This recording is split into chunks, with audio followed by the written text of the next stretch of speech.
Kenapa agama diajarkan al-jannatu tahta aqdamil ummahat? Surga itu berada di bawah telapak kaki ibu. Coba itu contohnya. Digendong bersusah payah, dari tadi itu hadir, kepanasan, tidak pulang. Untuk apa? Karena mau dengar dakwah. Dan mau dengar dakwah sayang juga sama anak. Makanya adik-adik sekalian, ketika anda durhaka sama ibumu, maka jangankan kau masuk surga, baunya surga diharamkan bagimu. Dengar ini cewek-cewek, sopan sama cowoknya, kurang ngajar sama mamaknya. Kalau mamaknya yang kasih tahu, apa sih mama tahu, itu kan dulu. Sekalinya cowoknya aja, iya deh bang, terserah abang aja deh, saya ikut, mana yang baik. Dongo. Tahu dongo? Beleng-beleng. Tahu beleng-beleng? Itulah makanya. Adik-adik sekalian, kalian mau sukses, muliakan orang tuamu. Tidak perlulah kau kursus kiri kanan, muliakan orang tuamu. Allah yang angkat derajatmu, itu janji Allah. Biar kau sekolah tinggi-tinggi, tapi kau tidak hargai bapakmu, kau hina orang tuamu, bisa jadi kau dapat kerja, tapi kerjaan yang kau dapat makin jauhkan kau dari agama. Bisa jadi perusahaanmu lancar, tapi perusahaanmu justru menyeret kau masuk gampang neraka. Ada orang tidak cerdas, tidak terlalu berkualitas dirinya, tapi dia muliakan orang tuanya, Allah angkat derajatnya. Maka adik-adik, muliakan orang tua, enak hidupmu. Itu tadi model anak sekolah. Kalau kita model yang sudah punya istri, bagaimana modelnya Ustadz durhakanya? Takut sama istrinya.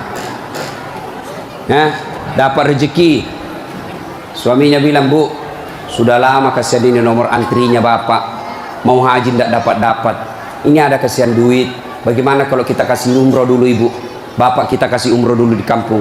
Apa langsung dia bilang istrinya, apa? Bapakmu terus. Apa? Mamamu terus. Langsung dia bilang suaminya, sudah bipalek, terserah kau. Ada begitu di sini? Ada. Beleng-beleng. Apa kamu takut sama istrimu? Uangmu semua dia kawat dan ambil semua. Jangan takut sama istri, Pak. Bapak tidak bakal bahagia dalam hidupmu kalau kau lebih takut sama istrimu untuk membahagiakan orang tuamu.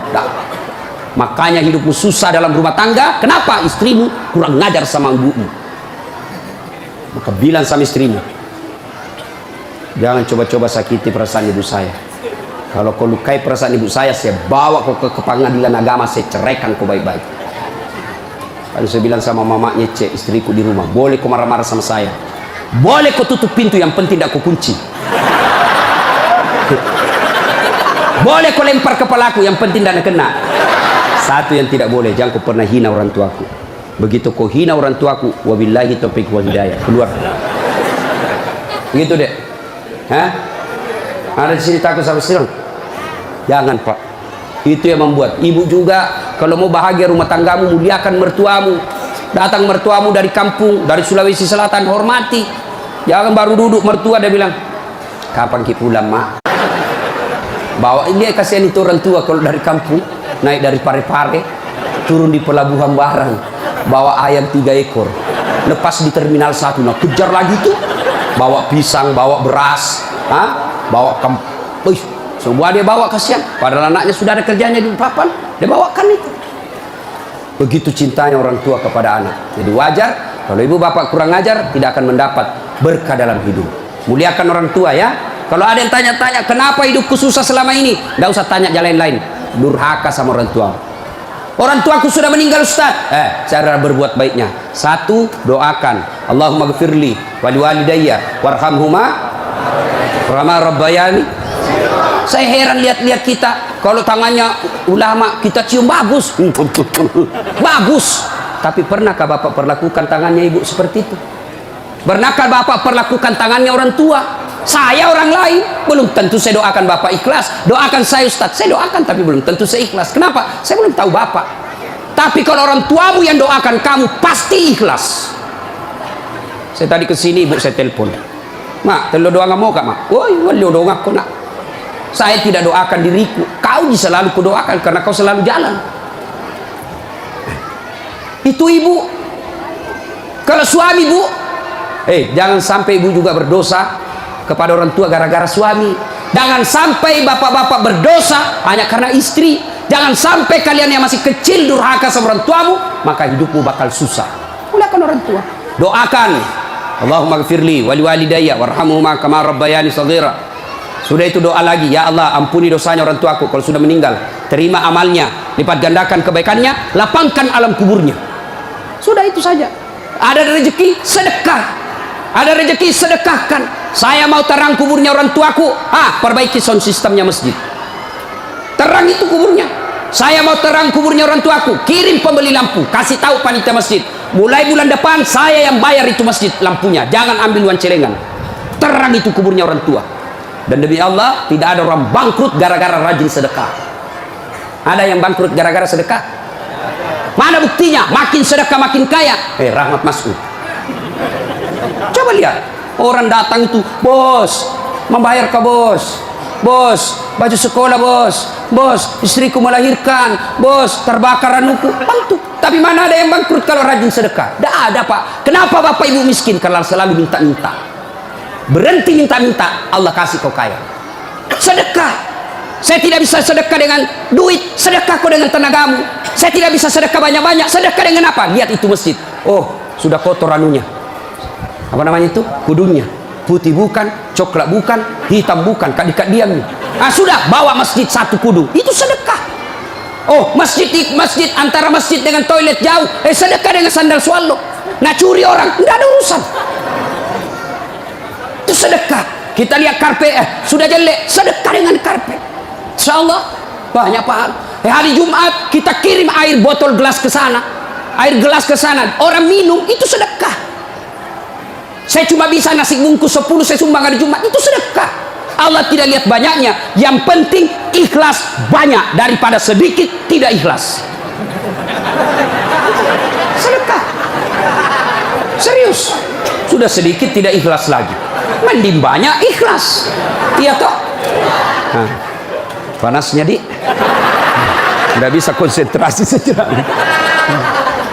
Lewat-lewat ketawa itu Kak Bos. Nah, ibu bapak, salah satu sunnah yang dianjurkan Nabi salat jamaah. Nabi kumpul-kumpul sama sahabat. Ya, enggak apa-apa, enggak apa-apa. Enggak usah kasih, enggak apa-apa, Pak. Sedikit lagi, 5 menit lagi. Menunggu orang masjid takwa. Ya. Nabi, saudara-saudara sekalian, kalian yang tetangga dengan masjid wajib datang berjamaah. Bertanya sahabat, mana tetangga masjid ya Rasul? Kanan masjid 40 rumah, depan masjid 40 rumah, belakang masjid 40 rumah, belakang masjid 40 rumah. Itu tetangga masjid. Bubar. Tiba-tiba datang tunanetra. Tahu tunanetra? Tidak melihat. Ya Rasulullah, bagaimana saya? Oh, kau lain karena kau tidak melihat. Pulang ini. Boleh kau sholat di rumahmu karena kau tidak melihat. Pulang. Belum jauh dipanggil kembali Nabi. Ya fulan, tan, sini kau dulu. Kenapa? Kau dengar azan di masjid? Saya dengar ya Rasul. Kalau begitu kau wajib datang berjamaah di masjid. Zaman Nabi, tunanetra wajib berjamaah karena dia dengar azan di masjid. Kalau ini hadis diterapkan, Pak, penuh ini masjid jamaah. Kenapa? Kalau azan di menara sampai di ujung-ujung rumah dia dengar. Dan alhamdulillah masjid selalu ramai jamaahnya, Pak. Terutama kalau subuh penuh sampai di luar, tidak ada di dalam. Yang di dalam orang tua sudah pensiun. Kentara itu kalau subuh orang tua, Pak, bau minyak gosok baru masuk pintu. Minyak angin, minyak gosok, cap tawon, tidak ada Bulgari. Orang tua semua di dalam masjid. Kenapa orang malas ke masjid? Satu, karena dia tidak lihat pahalanya. Coba kalau Pak Rahmat Mas'ud umumkan, siapa yang datang sholat berjamaah subuh dapat beras 50 kilo, pembeli pulsa 200.000. Jam 5 sholat subuh, jam 10 malam sudah pesan masjid sampai di luar. Kenapa? Karena dia lihat pahalanya. Yang kedua, kenapa orang malas ke masjid? Karena dia tidak tahu pahalanya. Dengar bapak-bapak ini, terutama kita yang sudah muka-muka sakaratil maut ini, yang sudah tua ya, rajin-rajin ke masjid, Pak. Berdoa mudah-mudahan bapak lagi sujud, ajal menjemput. Apa keutamaan berjamaah di masjid? Satu, kalau hujan, basah baju, kena debu melengket di badan, pergi ke masjid, bajunya yang basah itu melindungi dia nanti di pada masa. Tahu mantel, Pak? Hujan, kalau hujan pakai payung. Apa tujuan itu payung? Supaya bapak tidak kena air. supaya ibu tidak kena air kalau pakai baju mantel. Begitulah fungsinya baju yang basah. Ketika bapak ke masjid dan gerimis, basah baju itu bapak yang melindungi bapak agar tidak disentuh api neraka. Sudah. Coba jangan juga salah paham. Teman-teman sudah dengar begini, hujan keras, dia buka payungnya, pergi di jalan. Nah, belen-belen namanya itu. Ya. Apalagi keutamaan berjamaah di masjid. Kata Nabi, kalau kau wudhu dulu, lalu kau datang ke masjid, langkah-langkah kakimu adalah jihad fisabilillah. Melangkah kaki kanan, 1 pahala dicatat. Melangkah kaki kiri, gugur dosa kecil.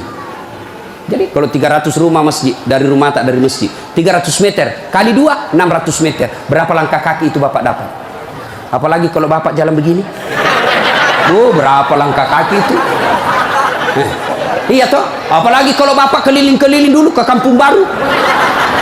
Sampai di sini, selesai orang sholat dong. Apalagi keutamaan berjamaah di masjid. Seluruh materi yang kita lewati, pagar, tembok, dinding, aspal, tumbuhan, semua jadi saksi. Dia akan berkata, ya Allah, jangan kau masukkan dia neraka, masukkan dia surga. Saya saksinya. Tanggal 26 November dia datang berjamaah masjid. Saya yang lihat. Itulah sebabnya kalau kita sholat jamaah, kalau kita datang ke masjid, setiap kita sholat sunnah di masjid, 2 rakaat pindah lagi, 2 rakaat pindah lagi. Supaya apa? Sampai banyak saksinya di akhirat kelak. Itulah sebabnya Nabi menganjurkan, kalau kau ke masjid, lain jalan waktu pergi, lain pula jalan waktu pulang. Ini amalkan Pak, amalkan, itu sunnah. Bapak datang masjid dari pintu sana, pulang dari pintu sana. Itu makin banyak saksi di akhirat. Yang keempat, lipat 27 kali. Artinya, sekali Bapak sholat di masjid, 27 kali sholat di rumah baru sama pahalanya. Apalagi kalau di masjid ada disebut doa bersama. Mungkin di rumah bapak susah sholat, mungkin di rumah banyak godaan, mungkin di rumah ibu bingung, ini saya sudah tahiyat atau belum, ini sudah 2 atau 3, ini apa? Kalau di masjid aman, tidak ada kecemasan seperti itu. Nah, itu datang ke masjid. Yang berikutnya yang membuat orang malas ke masjid, tadi yang ketiga, manajemen masjid tidak bagus. Mana manajemen masjid yang tidak bagus? Selalu disimpan saldo kas. Jangan simpan saldo Pak. Dengar ini panitia masjid. Bapak kalau simpan saldo kas di masjid, bapak yang tanggung dosanya, tidak jalan amalnya orang. Saldo kas 80 juta, jangan simpan. Cari orang yang susah, yang rajin berjamaah, ada utangnya di bank, bayarkan supaya dia lepas dari kredit. Boleh itu. Baru dia suruh cicil ke masjid. Kalau dia di bank berbunga, makin susah hidupnya. Boleh. Saldo kas 80 juta, kita mau kencing tidak ada air, kerannya rusak-rusak, simpan. Jangan berhenti jadi panitia kalau bapak tidak bisa urus masjid. Yang sudah tua mundurlah, kasih anak muda. Ini masjid bukan perusahaan punya. Begitukah di sini? Hah? Jangan marah Pak, siapa suruh kau panggil Kak? Semau kok. Demi Allah Pak, bapak tanggung kalau amalnya orang tidak jalan. Bapak coba kalau itu uang cuma 100.000, tapi diberikan keran, maka selama keran itu berputar, selama itu orang yang punya uang dapat pahala. Tapi kalau dia cuma di bank disimpan, tidak jalan amalnya. Belikan dispenser, belikan kopi, tidak apa-apa, boleh. Jangan ditulis di masjid, dilarang tidur. Siapa yang larang tidur di masjid? Tidak ada dalilnya. Ayo, bapak pernah ke tanah suci di Madinah, pernah ke Mekah, ada tidak ditulis dilarang tidur? Tidak Pak. Barangkali ada orang tidak bisa tidur di rumahnya, dia datang ke masjid supaya bisa tidur, itu memang boleh. Yang tidak boleh ngiler. Maka kalau kau mau tidur di masjid, bawa kau bantal. Kalau tidak bisa kau gelisah kau di rumahmu, bertengkar kau sama istrimu, meleleh istrimu ngomel terus, maka dia bilang jangan kau pulang, merdeka. Bodoh itu istri sekarang kalau Nabi bilang sama istrinya, jangan kau pulang, oh gembirai. Langsung Nabi bilang pacarnya, sini kau sayang, di rumahku kau tidur, kulayani kau dengan baik. Sudah. Jangan ditulis, jangan bawa anak-anak berisik. Bersyukur kalau masih ada anak-anak berisik di masjid. Kalau tidak ada anak-anak berisik di masjid, maka tidak ada lagi nanti yang mau datang di masjid. Kalian juga orang tua, kalau anakmu mau ke masjid, belikan songkok dan baju baru. Anaknya mau pergi, Pak, mau pergi masjid, belikan songkok. Apa dia bilang? Itu nak, songkok na nenek nu kau pakai. anaknya nomor 7, songkok anak neneknya nomor 10. Tak buas si songkok nama buas sih. Berteriak di temannya, Pak Doja. Nggak mau ya anak pergi masjid. Itu pentingnya anak muda jadi pengurus masjid. Karena kalian kalau sudah tua tidak ada yang tahu. Kau juga anak muda, muliakan orang tua. Tempatkan di mana itu orang tua? Tempatkan sebagai penasehat masjid. Jangan masjid dikira dia punya. Ini lembaga umat yang punya. Kasih karpet yang bagus. Ada saldo kas, jangan simpan, Pak Bapak berdosa. Tidak jalan amalnya orang. Apalagi membuat orang malas ke masjid. Apa? Kadang-kala apa? Sound sistemnya jelek. Begitu kita takbir Allahu Akbar langsung story.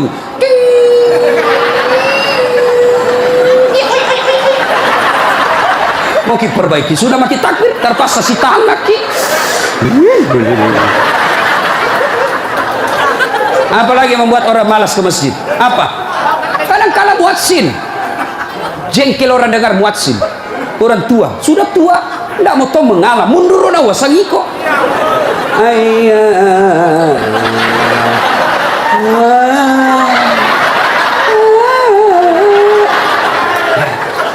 Nggak mudah, iya siro tomat, iya siro, ayo coba, iya.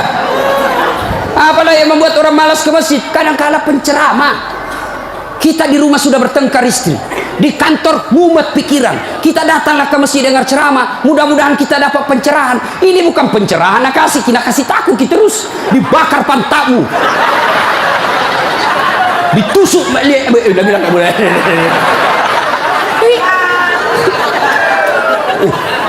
Iya, apalagi yang kasih malas orang ke masjid? Kadang-kala apa? Imam. Ada juga imam suka sekali baca panjang. Tidak tahu juga apa nak baca. Nagarek memi. Dalin. Al-Fatihah paling nak baca. Dalin. Malam petoni tidak jelas. Makanya kata Nabi, kalau kau jadi imam, dengar ini Pak Imam. 1, baca kau yang ringkas. Kenapa? Karena jamaah kita di belakang macam-macam. Ada yang sudah tua tidak bisa lama berdiri. Ada anak muda yang baru datang, tidak senang yang lama-lama. Pulang di masjid, enak sembahyang di masjid. Ampun Ma Ustaz. Kenapa? Dia bilang itu masjid aliran sesat. Kenapa aliran sesat? Tadi sembahyang subuh 3 rakaat. Bukan 3 rakaat, sujud tilawah nama itu dong. Makanya tuh imam sebelum kau takbir jelaskan dulu jamaahmu. Adik-adik, ini kita sujud tilawah. Sunnah malam Jumat membaca surah As-Sajadah. Pada rakaat kesekian kita harus sujud. Nah ini bukan 3 rakaat, tapi karena Allah perintah ayat itu dibaca sujud. Jelaskan. Yang sunnah, wih, aliran apa ini? Kenapa 3 rakaat? Bukan kau yang dongo. Tidak bisa orang lama-lama di belakang Pak. Mungkin ada orang terima mati yang ya karena dia tobat usia senja, tidak bisa lama kasih berdiri. Batena musessa, nak naik lagi kepalanya, belum bisa selesai. Nah udah, malam jatuh lagi, naik udah lagi. Ada barangkali di dalam jamaah Satpol PP yang pakai sepatu baru. Lama aku baca, nah lupa simpan baik-baik sepatunya. Pasti dia hilang di sepatu. Bapak imam sesat. Maka pasti dia tidak khusyuk. Ada barangkali juga ibu-ibu yang sekali kentut sudah makan pete.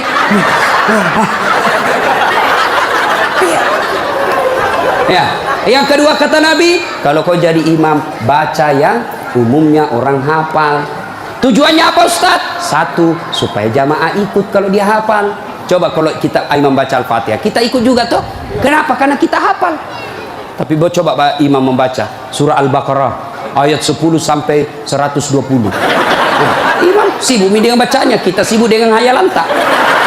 Mau ikut, tidak dihafal. Mau ruku, belum ruku, terpaksa dibaca semua pengumuman masjid.